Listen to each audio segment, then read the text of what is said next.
ذرا تصور کیجئے، ایک شخص خانہ کعبہ کے صحن میں بیٹھا ہے، رات کا پچھلا پہر ہے اور وہ سجدے میں کڑگڑا کر دعائیں مانگ رہا ہے۔ بظاہر اس سے بڑا روحانی منظر تو اور کوئی ہو ہی نہیں سکتا۔ بالکل، لیکن حیرت انگیز طور پر اس کی ایک بھی دعا، ایک بھی التجا قبولیت کے دروازے تک نہیں پہنچ رہی۔ یہ واقعی ایک دم چونکا دینے والی بات ہے۔ ہاں نا، آج کے جن ذرائع کا ہم جائزہ لے رہے ہیں ان میں جب یہ حیران کن انکشاف سامنے آیا تو میں تو ایک لمحے کے لیے رک ہی گیا۔ مطلب آخر وہ کون سا عمل ہے جو اتنے مقدس مقام پر کی گئی عبادت کو بھی بالکل بے اثر کر دیتا ہے؟ اور اس کا جواب بہت ہی دو ٹوک تھا، والدین کی نافرمانی۔ ایگزیکٹلی۔ تو آج کے اس تفصیلی جائزے میں ہم دو انتہائی جامع تحریروں پر بات کر رہے ہیں جو اسوہ کامل کی روشنی میں والدین کے مقام کا تعین کرتی ہیں۔ اور دیکھیں، ہمارا مقصد صرف یہ دہرانا نہیں ہے کہ والدین کا احترام کرنا چاہیے، وہ تو ہم سب جانتے ہیں، بلکہ ہم نے اس طے تک پہنچنا ہے کہ اسلام نے آخر اس ایک رشتے کو روحانی اور دنیاوی کامیابی کا حتمی پیمانہ کیوں قرار دیا ہے۔ بالکل صحیح کہہ رہے ہیں آپ۔ یہ واقعی ایک ایسا نقطہ ہے جو سیدھا انسان کے دل اور دماغ پر جا کر لگتا ہے۔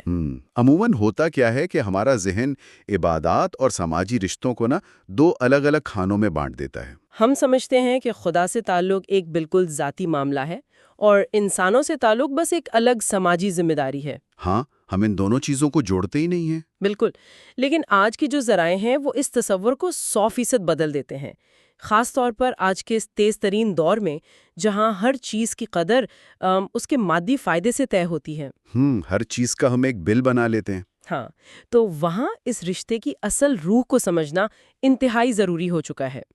یہ ذرائع محض احکامات کی کوئی لسٹ نہیں ہے، بلکہ یہ ایک پرسکون معاشرے کا پورا بلو پرنٹ ہے۔ تو اس بلو پرنٹ کو سمجھنے کے لیے مجھے لگتا ہے ہمیں اس رشتے کی بنیاد سے شروع کرنا چاہیے۔ وہ بنیاد جو والدین کی روزمرہ کی قربانیوں سے جڑی ہے۔ بالکل، وہیں سے بات شروع ہونی چاہیے۔ ذرائع پڑھتے ہوئے میں یہ سوچ رہا تھا کہ یار ہم بچپن میں کتنا تنگ کرتے ہیں، مطلب ایک ہی سوال 100 بار پوچھتے ہیں، راتوں کو بلا وجہ روتے ہیں۔ اور والدین کبھی ہم سے اس وقت کا کوئی بل چارج نہیں کرتا؟ کبھی نہیں۔ یہ تو بالکل اس گھنے درخت کی طرح ہے جو خود تو سارا دن کڑی دھوپ سہتا ہے لیکن اپنی چھاؤں میں بیٹھنے والوں کو گرمی کا احساس تک نہیں ہونے دیتا۔ بہت پیاری تشبیہ دی آپ نے۔ اور مسئلہ یہ ہے کہ ہم اس سائے کے اتنے عادی ہو جاتے ہیں کہ ہمیں لگتا ہے دنیا میں دھوپ ہے ہی نہیں۔ یہ بہت گہرا مشاہدہ ہے آپ کا۔ اس بات کی اگر ہم تھوڑی نفسیاتی تہ میں جائیں جو ہمارے ذرائع بھی واضح کرتے ہیں، تو یہ کوئی ایسا احسان نہیں ہے جو والدین زبردستی جتاتے ہوں۔ یعنی یہ کوئی کاروباری لین دین نہیں ہے؟ بالکل بھی نہیں۔ اللہ تعالیٰ نے والدین کے اندر یہ ایثار اور قربانی ایک فطری جذبے یا نیچرل انسٹنکٹ کے طور پر رکھ دی ہے۔ ان کی فطرت کا حصہ بنا دیا ہے۔ ہاں، اور ایسا کیوں کیا گیا؟ تاکہ انسانی نسل ایک محفوظ اور محبت بھرے ماحول میں پروان چڑھ سکے۔ دیکھیں، جب ایک ماں بیمار بچے کے لیے رات بھر جاگتی ہے یا باپ اپنی کسی خواہش کو مار دیتا ہے، بالکل، تو اس وقت ان کے دماغ میں کوئی کیلکولیٹر نہیں چل رہا ہوتا کہ بچہ بڑا ہو کر مجھے کما کر دے گا۔ یہ تو ان کی فطرت کا جبر محبت ہوتا ہے۔ وہ خوشی خوشی خود کو مٹا رہے ہوتے ہیں۔ یعنی وہ اپنی ذات کی نفی کر کے خوشی محسوس کرتے ہیں۔ یہ بات واقعی دل کو چھو لینے والی ہے۔ لیکن یہاں سے مجھے وہ تجسس دوبارہ اپنی طرف کھینچ رہا ہے جس کا ذکر ہم نے بالکل شروع میں کیا تھا۔ وہ عبادات کے بے اثر ہونے والی بات؟ ہاں، مطلب جب والدین اتنی بے لوث قربانی دیتے ہیں تو ذرائع میں ان کی ناقدری کے نتائج بھی بہت شدید بتائے گئے ہیں۔ صحیح بخاری اور الترغیب و ترہیب کا حوالہ ہے۔ جی، بہت واضح حوالہ موجود ہے۔ وہاں درج ہے کہ نبی کریم صلی اللہ علیہ وآلہ وسلم نے جب کبیرہ گناہوں کا ذکر کیا تو اللہ کے ساتھ شرک کرنے کے فوراً بعد جس گناہ کا نام لیا وہ والدین کی نافرمانی ہے۔ بالکل، شرک کے فوراً بعد؟ ہاں۔ یہ تو گناہوں میں ایک بہت ہی سنگین مقام ہے۔ آخر حقوق العباد کے ایک معاملے کو سیدھا خالق کی ذات کے ساتھ کیوں جوڑ دیا گیا؟ دیکھیں، اس کی وجہ بہت منطقی ہے۔ اللہ تعالیٰ اس کائنات کا اصل خالق ہے نا؟ ہاں بالکل۔ جبکہ والدین اس دنیا میں ہمارے وجود میں آنے کا پہلا اور سب سے بڑا ظاہری سبب ہے۔ تو جس شخص نے اس ظاہری سبب کی قدر ہی نہیں کی، اس کی توہین کی، وہ دراصل اس نظام کی ناشکری کر رہا ہے جو خود اللہ نے بنایا ہے۔ اچھا، یعنی وہ کائناتی نظام کو جھٹلا رہا ہے۔ ایگزیکٹلی ایک شخص جو ان لوگوں کا شکر گزار نہیں ہو سکتا جنہوں نے اسے چلنا بولنا سکھایا، وہ اس خدا کا شکر گزار کیسے ہو سکتا ہے جسے اس نے کبھی دیکھا ہی نہیں؟ واہ، یہ بات اب پوری طرح سمجھ میں آ رہی ہے کہ عبادات اور والدین کا احترام دراصل ایک ہی زنجیر کی کڑیاں ہیں۔ بالکل ایسا ہی ہے۔ ذرائع یہ بھی بتاتے ہیں کہ نافرمان جنت میں داخل نہیں ہو سکتا اور اس سے دنیا میں بھی ذلت ملتی ہے۔ تو کیا نافرمانی انسان کی باقی نیکیوں کو اندر سے کھوکھلا کر دیتی ہے؟ 100%۔ اسے آپ یوں سمجھیں جیسے دیمک لکڑی کو اندر سے کھا جاتی ہے نا۔ آپ دنیا میں کتنی ہی کامیابیاں سمیٹ لیں، رفاہی کام کر لیں، لیکن اگر آپ کا وہ بنیادی رشتہ ہی ٹوٹ پھوٹ کا شکار ہے تو آپ کا پورا روحانی وجود ایک کچی بنیاد پر کھڑا ہے، وہ کبھی بھی گر سکتا ہے۔ اور دنیاوی ذلت کی کیا لاجک ہے؟ اس کا سماجی پہلو یہ ہے کہ جو انسان اپنے والدین کے ساتھ مخلص نہیں ہو سکا، معاشرہ کبھی بھی اس پر حقیقی معنوں میں اعتبار نہیں کر سکتا۔ یہ تو واقعی ایک بڑی تلخ لیکن کھری سماجی سچائی ہے۔ اچھا، یہاں سے میں بات کا رخ ایک بہت ہی مشہور واقعے کی طرف موڑتا ہوں جو ذرائع میں تفصیل سے آیا ہے۔ جی فرمائیں۔ وہ واقعہ جب ایک شخص نے پوچھا کہ اس کے حسن سلوک کا سب سے زیادہ حقدار کون ہے۔ آپ صلی اللہ علیہ وسلم نے 3 مرتبہ فرمایا تیری ماں، اور 4تھی مرتبہ فرمایا تیرا باپ۔ بہت مشہور حدیث ہے۔ اب میں تھوڑا سا فکری سوال اٹھانا چاہ رہا ہوں یہاں، یہ 3 اور 1 کی نسبت کیوں؟ کیا اس سے باپ کی اہمیت کسی طور پر کم محسوس نہیں ہوتی؟ یہ اکثر لوگوں کے ذہن میں آتا ہے۔ ہاں، مطلب ایک عام ذہن سوچ سکتا ہے کہ باپ بھی تو ساری زندگی محنت کرتا ہے، پھر یہ عدم توازن کیوں؟ دیکھیں، یہ ایک بہت فطری سوال ہے، لیکن اگر ہم حقائق کی تہ میں جائیں تو یہ ہرگز کوئی مقابلہ نہیں ہے کہ کون زیادہ اہم ہے۔ تو پھر ماں کو 3 گنا حق کیوں دیا گیا؟ اس لیے کیونکہ وہ 3 ایسے منفرد اور انتہائی تکلیف دہ مراحل سے گزرتی ہے جن کا تجربہ باپ چاہ کر بھی نہیں کر سکتا۔ وہ 3 مرحلے کون سے ہیں ذرائع کے مطابق؟ پہلا مرحلہ تو حمل کا ہے، 9 مہینے تک جسم کے اندر ایک جان کو پالنا۔ دوسرا مرحلہ پیدائش کے وقت کا وہ ناقابل بیان کرب ہے، جسے میڈیکل سائنس بھی انسانی برداشت کی آخری حد کہتی ہے۔ بالکل۔ اور تیسرا مرحلہ بچے کی ابتدائی پرورش، اسے دودھ پلانے اور رات دن جاگنے کی مشقت ہے۔ ان تینوں مرحلوں میں ماں اپنے وجود کو بالکل مٹا دیتی ہے۔ ذرائع میں ایک کمال کا جملہ ہے کہ اگر اولاد ساری زندگی بھی خدمت کرے نا تو وہ ماں کے اس ایک رات کے جاگنے کا حق ادا نہیں کر سکتی جب بچہ بیمار تھا۔ اوہو، ایک رات کے جاگنے کا حق بھی ساری زندگی کی خدمت سے ادا نہیں ہو سکتا۔ یہ بات تو انسان کے اندر ایک عجیب سی ندامت پیدا کر دیتی ہے۔ بالکل کرتی ہے۔ تو پھر باپ کا کردار اور اس کا مقام کیسے متوازن ہوتا ہے اس پورے منظرنامے میں؟ یہیں پر اسلام کا خوبصورت توازن سامنے آتا ہے۔ ذرائع میں سنن ترمذی کا ایک شاندار حوالہ ہے کہ باپ جنت کے دروازوں میں بیچ کا دروازہ ہے۔ بیچ کا دروازہ یعنی مین گیٹ؟ ہاں، اب ذرا غور کریں، دروازے کے بیچ کا حصہ وہ ہوتا ہے جو پوری عمارت کے توازن کو قائم رکھتا ہے، جو سب سے مضبوط ہوتا ہے۔ یعنی اگر آپ جنت میں جانا چاہتے ہیں تو اس مرکزی دروازے کی حفاظت کرنی ہوگی۔ درست۔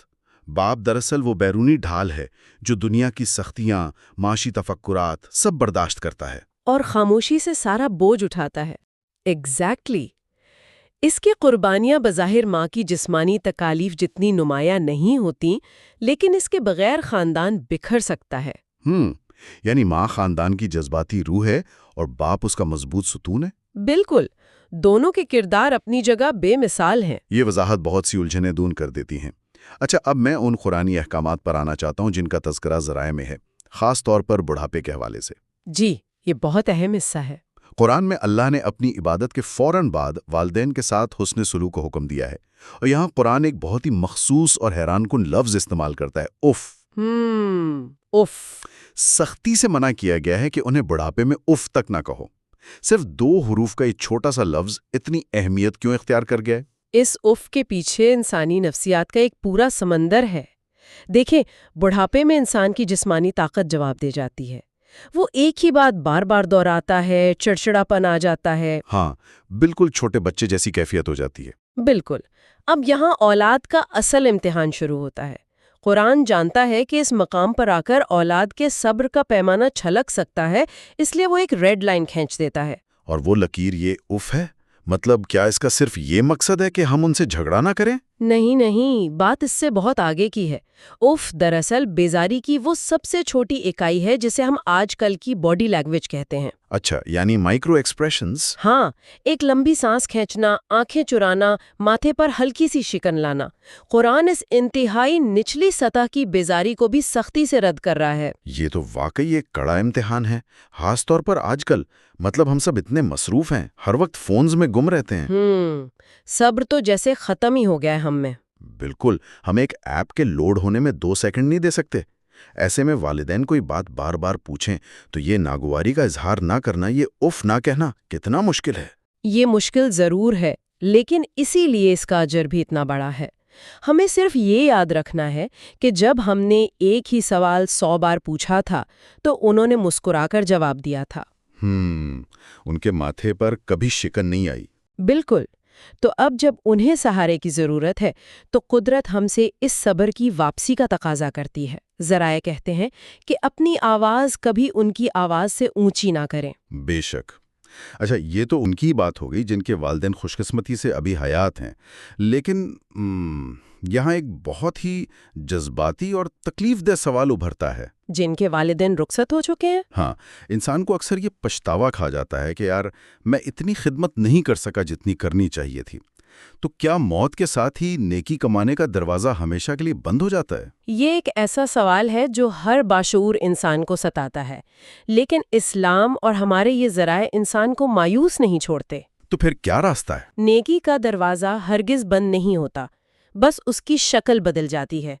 اگر والدین چلے گئے ہیں تو اولاد کا اولین فرض ہے کہ اگر ان کے ذمے کوئی دنیاوی قرض تھا تو اسے فوری ادا کریں۔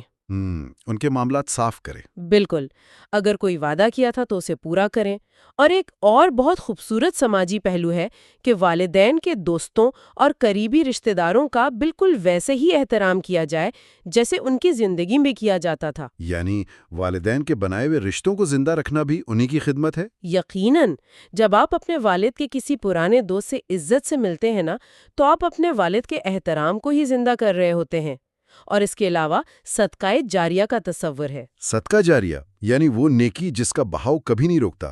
اس حوالے سے کوئی مخصوص مثالیں ہیں ذرائع میں؟ جی، بہت واضح مثالیں ہیں، جیسے والدین کے نام پر کوئی ڈسپینسری بنوا دینا، مسجد کی تعمیر میں حصہ ڈالنا، پینے کے صاف پانی کا کوئی بندوبست کر دینا۔